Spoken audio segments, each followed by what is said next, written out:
The Lord of Darkness by Shelby Cody Sweeney. Part 1, The End of the World. Chapter 9, The Attack. Nick paced anxiously in one of Beelzebub's many parlors. It had been over an hour since Michael stopped battering the barrier, and the devil was trying not to panic. There was a knock on the force field. "Oh, goody, Michael's back," snarked Beelzebub. Nick sighed. With a platoon of warriors, no doubt. Michael did not bring a platoon of warriors. He brought something much more formidable.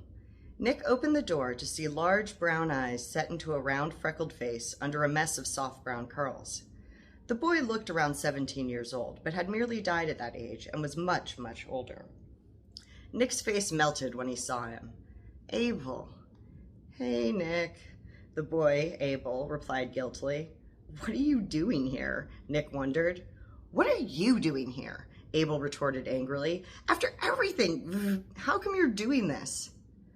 "I missed most of that, but I can see you're angry," Nick said. "Well, what you got to say for yourself?" he demanded. Nick shrugged and looked anywhere but Abel's face.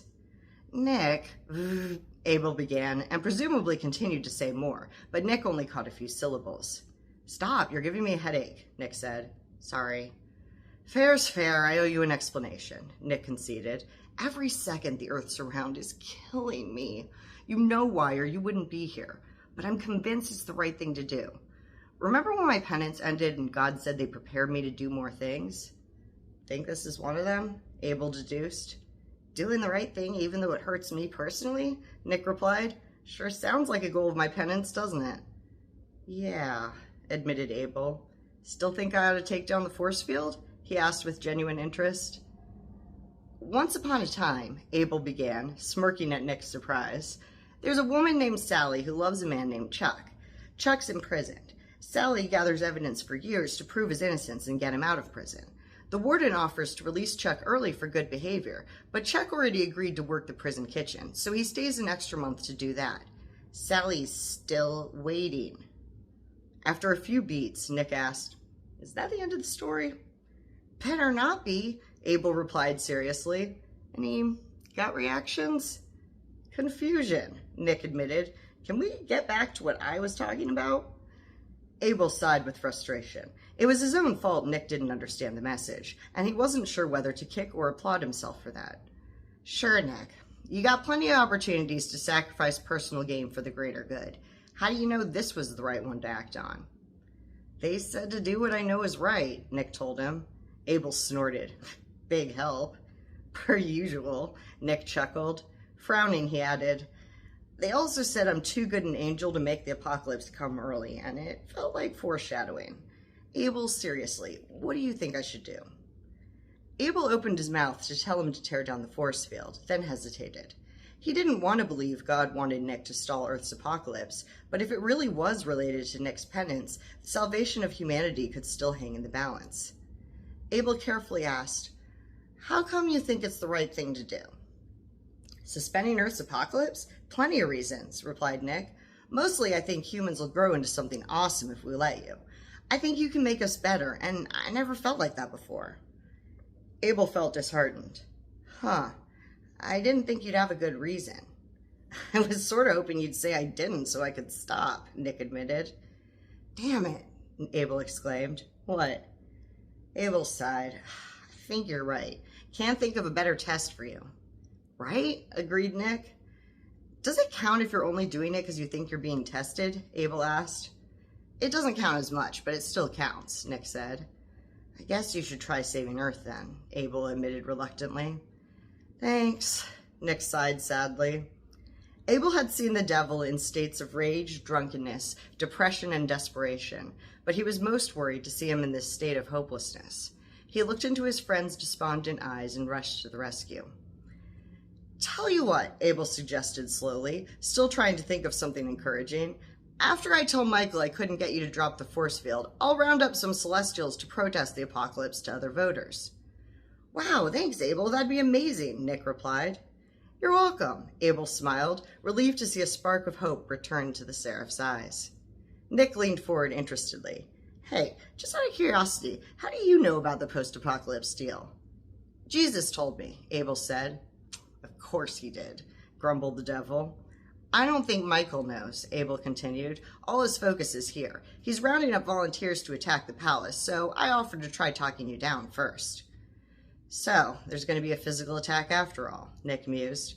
Unless you drop the force field, Abel pointed out. Not a chance. Have you thought about telling him?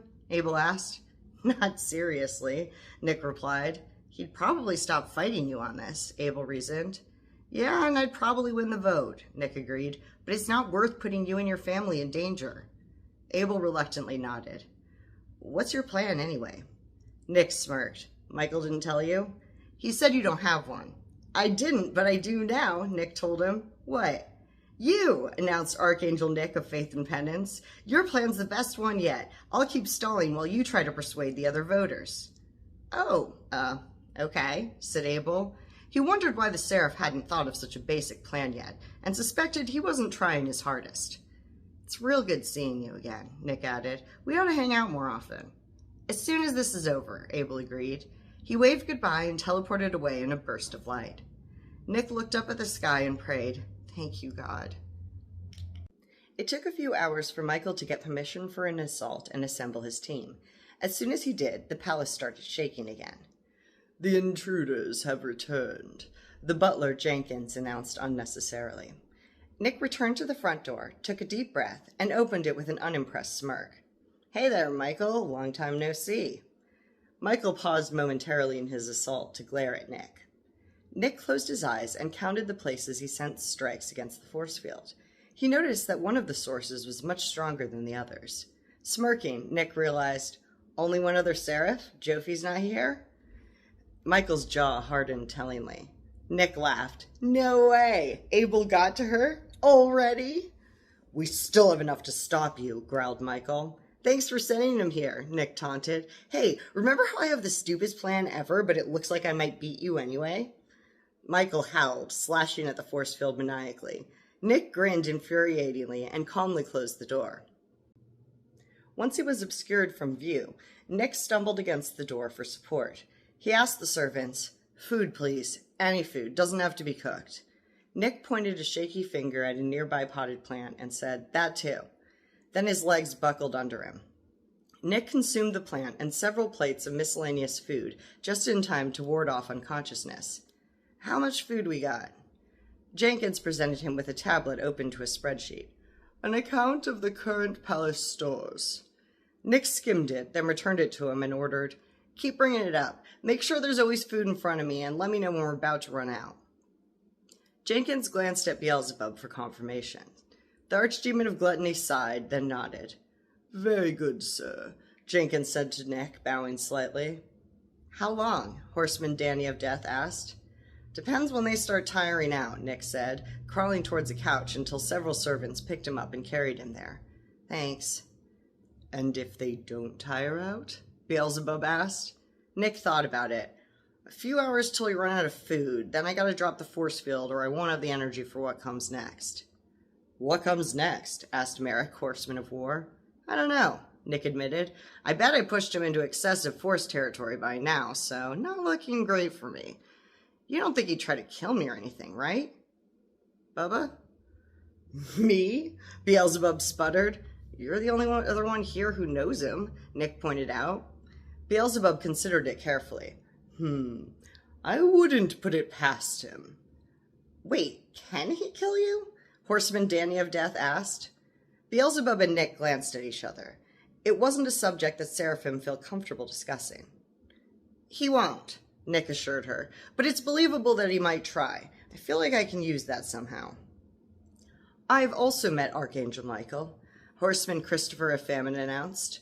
Nick whirled to face him. What? When? Before I came to Earth, Christopher said. He prayed to me, or someone with the same voice did. He persuaded me to come to Earth. Michael didn't break rules often or accidentally. If he kicked off the apocalypse early, it was done with purpose and meticulous planning. Nick sighed. Damn, that settles it. We got any weapons? The armory contains several assault rifles, Jenkins the butler began. Not human weapons, real weapons, Nick interrupted. I have a piece of the Ark of the Covenant, offered Beelzebub. Nick nodded. Doesn't help, but getting closer. Anything else? Beelzebub thought hard. I have a bottle of Raphael's potion? Like the one I gave Jesus? The devil asked. The very same, Archdemon Beelzebub of Gluttony confirmed. Oh, definitely give me that, ordered Nick. It won't work on you, he argued. It won't work the same on me, Nick corrected. It'll be 1,000 times more powerful, but only for a moment. Beelzebub shrugged. I suppose it's worth trying. During the next few hours, the horsemen retrieved their horses from the stables. They needed to be ready to go when the force field dropped. On a normal day, they'd have argued, but that day they walked in silence.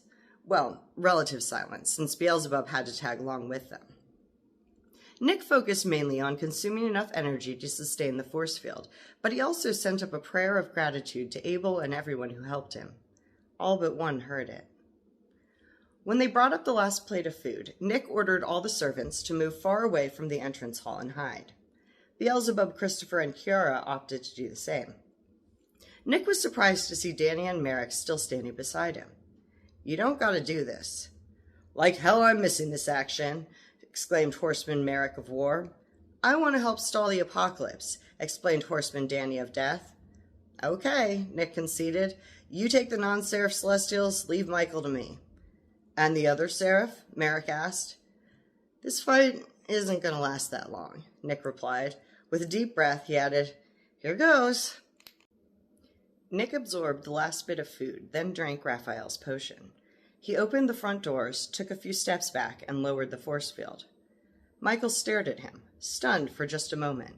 He couldn't believe Nick dropped the force field and was standing there like it was nothing, like they were running through combat training as they had done trillions of times before. Nick was taunting him with the one exercise Michael never mastered, the simple frontal assault. After enduring weeks of provocation, Michael couldn't bear this last affront. Face contorting with wrath, Archangel Michael of Kindness and Security lunged forward and thrust his flaming sword at Nick's chest, despite knowing that Nick would easily parry the blow with an infuriating smirk. Except he didn't. The flaming sword plunged through Nick's torso, splitting and scorching his heart. Nick felt like his whole body was on fire, every atom screaming in agony. The edges of his vision darkened, and a loud buzzing overtook his ears. He fell to his knees, blood trickling from his mouth. Instantly, Michael's eyes widened in horror. He released the hilt of his sword as if he could undo having used it. Michael backed up slowly, shaking his head in horrified denial. I didn't... Michael tried to say he hadn't meant to do it, but his mouth refused to form the words. His head swam with rationalizations and denials. Nick should have blocked the attack. He could have done it with his eyes closed, so Michael couldn't possibly be to blame for what happened. But deep down, he knew that was a lie. He'd acted out of rage, and expecting to fail didn't change the fact that he'd wanted to hurt Nick. But he regretted it instantly. Unconsciousness called to Nick invitingly. He thought he saw specks of glowing light floating in front of him. Stay alert, ordered a voice in his head, either God or Nick's delirious imagination. Nick obeyed. His mind snapped back into sharp focus. He realized the glowing flecks of light were very real. They were emanating from his wound and drifting away into the multiverse. He had to remove the sword, or Raphael's healing potion wouldn't help, and he had to do it soon because the potion could lose potency at any moment. Nick's hands fumbled at the hilt of the flaming sword, trying to pull it out, but his fatigued fingers couldn't grip the blood-slicked metal. Don't, warned the Horseman of War. Nick's eyes rolled wildly, trying to find Horseman Danny of Death, and landed on a space fairly close to her. Please.